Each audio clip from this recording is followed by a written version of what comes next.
Hey guys, welcome back to the channel.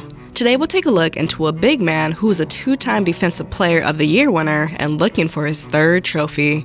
Rudy Gobert is a two-time NBA All-Star, NBA block leader, and holds the record for the most dunks in a single season. He's an international player out of France and a key piece to Utah's success this season. So with that being said, today's topic is, how good is Rudy Gobert? So let's get into the video. Rudy Gobert was born in France and started playing for JSC Saint Quentin Basketball Club in 2003. From 2009 to 2011, Gobert played for the Cholet basketball junior team, and in 2010 he played for the French under-18 national team and participated in the FIBA Europe under-18 championship. In the 2011-12 season, he averaged 4.2 points and 3.6 rebounds per game. In his last season in 2013, he increased his average and averaged 8.4 points and 5.4 rebounds per game.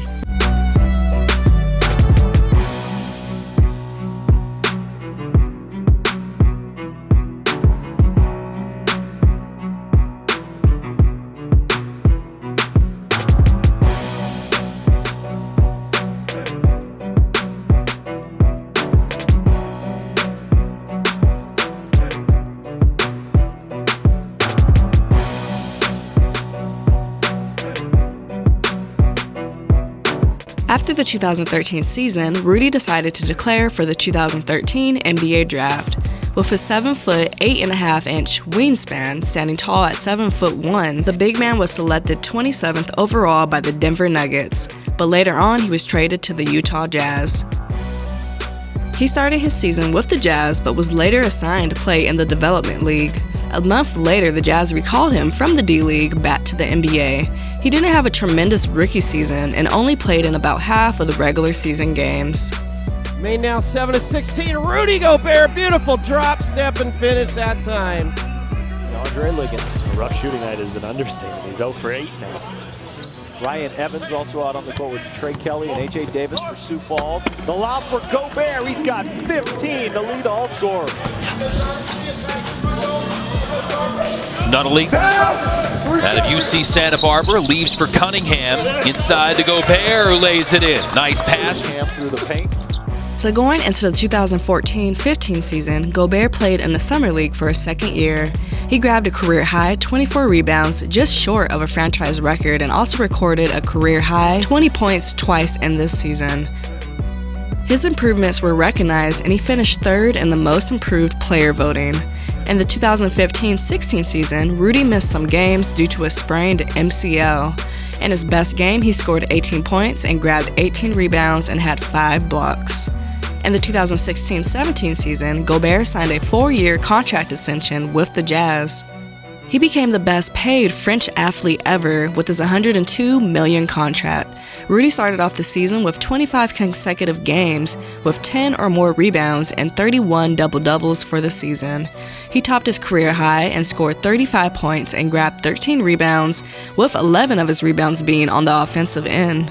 He helped the Jazz make the playoffs, and they eliminated the Clippers in 7 games. This was the franchise's first postseason victory since 2010.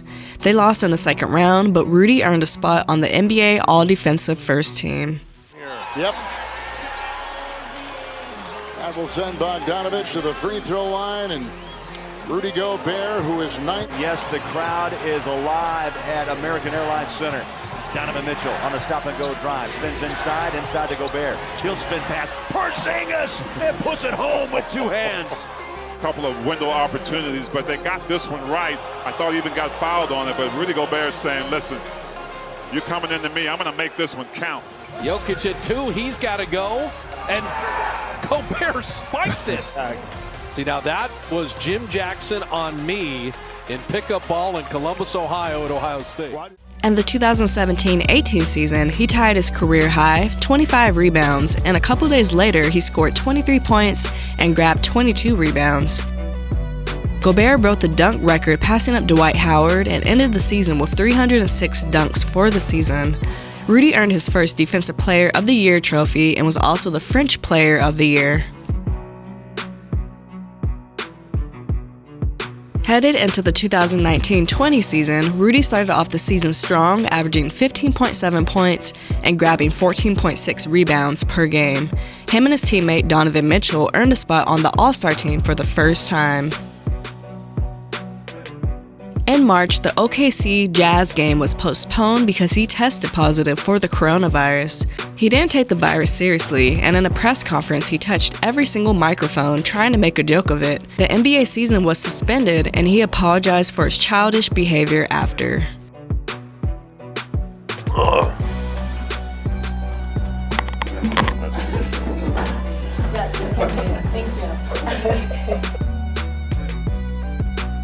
Trying to prove that we're all overreacting to this coronavirus, but no one is laughing now. Not that you did anything, but you were the guy that everyone remembers as being that catalyst for, whoa, wait, we have to stop. Everything has to stop. What do you think about that?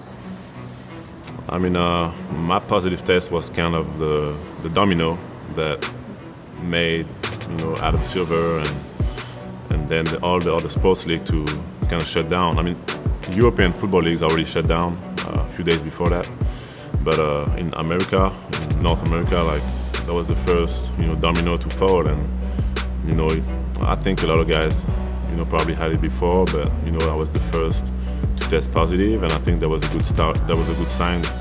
That was the red light for the NBA to say that we gotta stop this. We can prevent many lives from being affected from this, so let's stop it now and see what happens. How long before you started to feel better? I think as my mind starting to feel better, my body started to feel better too, and probably before I was way better, probably 2 months, Really? But I didn't have no fever, I didn't go to the hospital or nothing. I think it was just those seeing all these articles, and maybe I should have stayed away from that. But talking to people that had, their families affected too, and try to, be positive. And it was a tough experience, but like I said, I'm glad that I had the right people around me, and that I'm healthy today. Headed into the 2020-2021 season, he signed another contract extension with the Jazz, this time for $205 million, which is the third longest contract in NBA history and the largest ever for a big man. He made his second appearance in the All-Star game, again with teammate Donovan Mitchell. He's been in the Defensive Player of the Year race along with Ben Simmons, so let's see who could come out on top. Will he be taking home the award for the third time in his career? I'm Madeline Burke for Sports Illustrated, along with Ben Pickman and Michael Pina. And guys, Gobert has already won this award twice, four-time member of the All-Defensive First Team. Is anyone beating Rudy out for this award, Michael? No. Gobert is the Defensive Player of the Year. He's the anchor of a top 5 defense. When he plays, the Jazz allow 3 fewer points per 100 possessions than the top-ranked Lakers. And when he sits, they're about league average on that end. Gobert ranks first in defensive real plus minus. He ranks first in defensive Raptor, which is a catch-all stat that kind of includes tracking data. He's first in defensive win shares. He's grabbed more defensive rebounds than any other player. He's second in blocks.